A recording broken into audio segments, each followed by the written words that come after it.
Beyond puzzles. It's one thing to pass up a puzzle, it's another to pass up an opportunity that's important to your future. To see if this would happen, we took advantage of an unusual situation at the University of Hong Kong. Another Everything is in English, classes are in English, textbooks are in English, exams are in English, and some students who enter the university are not fluent in English, so it would make sense for them to do something about it in a hurry. As the students arrived to register for their freshman years, we knew which ones were not skills in English, and we asked them a key questions: if the faculty offered a course for a student who needs to improve their English skills, would you take it? We also measured their mindset. We did this by asking them how much they agree with a statement like this: you have a certain amount of intelligence and you can't really do much to change it. People who agree with this kind of statement lean towards a fixed mindset. Those who lean towards a growth mindset agree that you can always substantially change how intelligent you are. Later, we look at who said yes to the English course. Student with the growth mindset said an empathic empathic yes, but those with the fixed mindset were not very interested. Believing that success is about learning, students with the growth mindset seize the chance, but those with the fixed mindset didn't want to expose their deficiencies. Instead, to feel smart in the short run, they were willing to put their college career at risk. This is how the fixed mindset makes people into non-learners. Brain waves tell the story. You can even see the difference in people brain waves. People with both mindsets came into our brain wave lab at Columbia.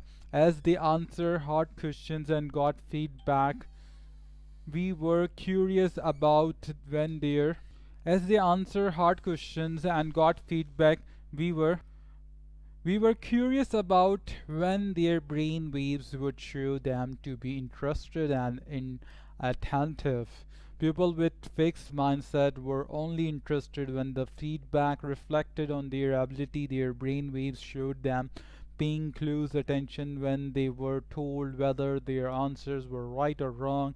But when they were presented with information that could help them learn, there was no sign of interest. Even when they gotten an answer wrong, they were not interested in learning that the right answer was. Only people with a growth mindset paid close attention to information that could stretch their knowledge. Only for them was learning a priority.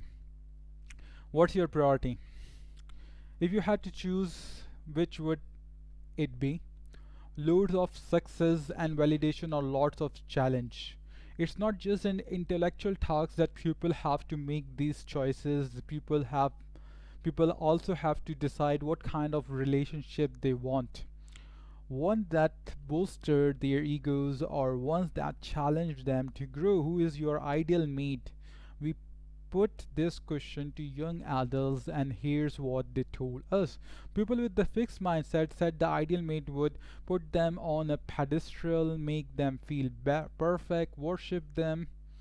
In other words, the perfect mate would enshrine their fixed qualities. My husband says that he used to feel this way, that he wanted to be the god of one person, his partner religion. Fortunately, he chucked this idea before he met me. People with the growth mindset hope for a different kind of partner. They said their ideal mate was someone who would set their faults and help them to work on them, challenge them to become a better person, encourage them to learn new things.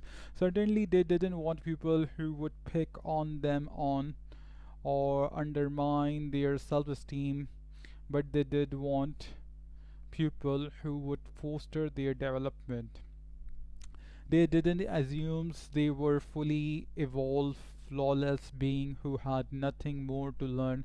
As you already thinking, oh, what if two people with different mindset get together? A growth mindset woman tell about her marriage to a fixed mindset man. I had really gotten all the rise out of my hair when I began to realize I made a big mistake. Every time I said something like, why don't we try to go out a little more? Or I like it if you consulted me before making decision. He was devastated. Then instead of taking talking about the issue I raise, I have to spend literally an hour repairing the damage and making him feels good again. Plus, he would then run to the phone to call his mother, who always showered him with the constant adoration he seems to need. We were both young and new at marriage. I just wanted to communicate.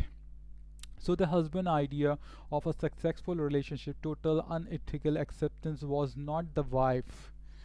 And the wife idea of successful relationship, confronting problems was not the husband. One person growth was the other person nightmare. CEO disease.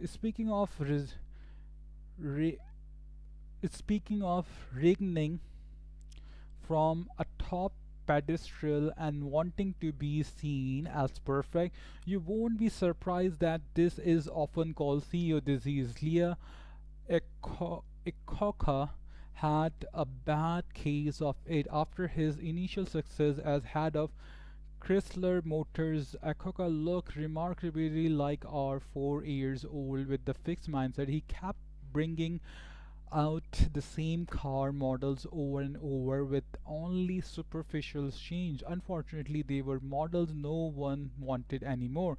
Meanwhile, Japanese companies were completely rethinking what cars should look like and how they should run.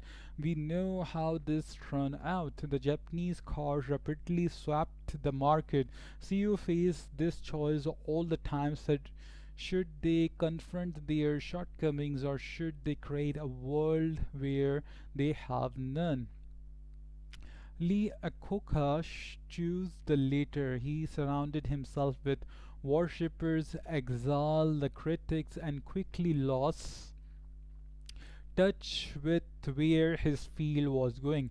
Lee Iacocca had become a non-learner, but not everyone catch CEO disease. Many great leaders confront their shortcomings on a regular basis. Darwin Smith, looking back on his extraordinary performance at Kimberly Clark, declared, "I never stopped trying to be qualified for the job."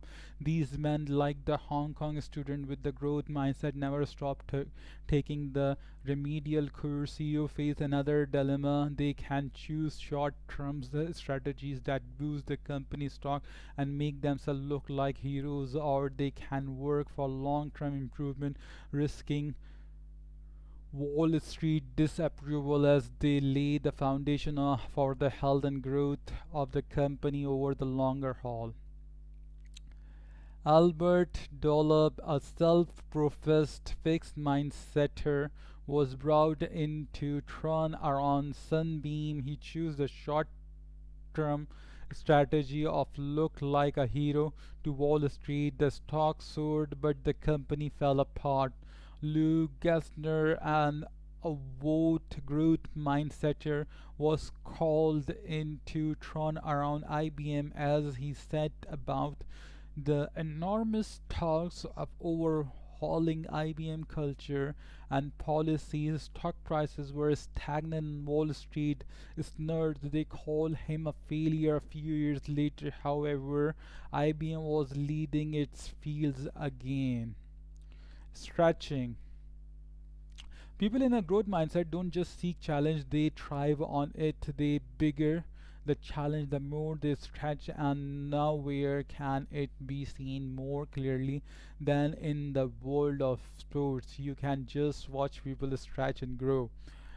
Mia Hamm, the greatest female soccer star of her time, saying it straight out, "All of my life I've been playing up meaning.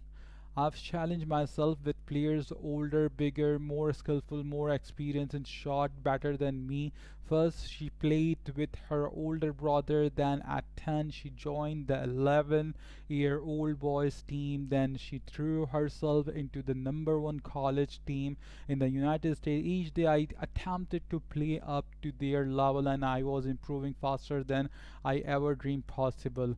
Patricia Miranda was a chubby, unathletic high school kid who wanted to wrestle bad breathing. After a bad beating on the march, she was told, "You are a joke." First, she cried, then she left. Then she felt that really set my resolve. I had to keep going and had to know if efforts and focus and belief and training could somehow legitimize me a wrestler. Where did she get this resolve?